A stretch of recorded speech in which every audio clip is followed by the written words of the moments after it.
যেখানে রাস্তা শেষ আর নদী শুরু। আপনারা তো জানেন বন্ধুরা, আমি গড়চুমুক গেছিলাম, তবে ওখান থেকে মাত্র 20 কিলোমিটার দূরেই গাদিয়ারা, আরও একটি পিকনিক স্পট। তাই আমি ওখানেও এক রাত্রি ছিলাম। সেখানে নদী পার হওয়া, জাহাজ নির্মাণ, কোনটা ছেড়ে কোনটা বলবো বন্ধুরা। হ্যাঁ, আই লাভ গাদিয়ারা। দেখলাম সুবিশাল নদী, তাতে রূপনারায়ণ, দামোদর, হুগলি, কংসাবতী সব নদী এসে মিশেছে। গঙ্গার পাড়ে যেন গাছগুলো তার শাখা প্রশাখা বিস্তার করে নদীর শোভা বাড়িয়ে তুলেছে।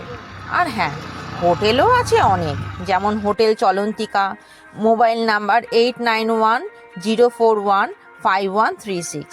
পশ্চিমবঙ্গ সরকারেরও হোটেল আছে, নাম রূপমঞ্জুরি। হোটেল পূর্ণিমা 9433184462। আর দেখলাম জাহাজ লঞ্চ তৈরি হওয়া, সে বিশাল কাজ। যতদূর চোখ যাচ্ছে নদীর পাড় জুড়ে জাহাজ লঞ্চ তৈরি হচ্ছে। আর গাদিয়ারা লঞ্চঘাট থেকে নদীর ওপারে গেওখালি লঞ্চঘাট গিয়ে ওখান থেকে বাসে চেপে পৌঁছে গেলাম মহিষাদল রাজবাড়ি।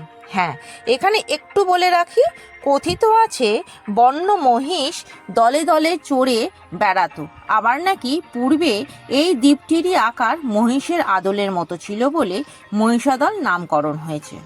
আবার গেওখালি আগের নাম ছিল নাকি জীবনখালি।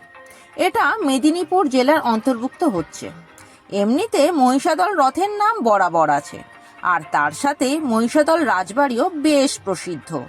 এর মধ্যে আছে সংগ্রহশালা, তার মধ্যে শয়নকক্ষ, পশুকক্ষ, লাইব্রেরি, এন্টারটেনমেন্ট রুম, বৈঠকখানা সবই ঘুরে ঘুরে দেখতে পারা যাবে। তবে এর মধ্যে ছবি তোলা নিষেধ, তাই ছবি তোলা যায়নি।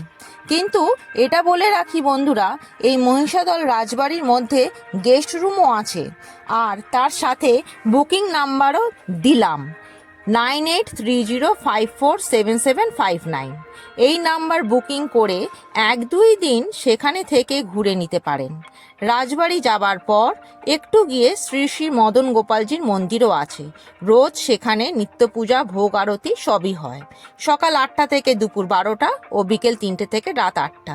শীতের আমেজে মন ভালো করার জন্য ঘুরে আসতে পারেন গাদিয়ারা।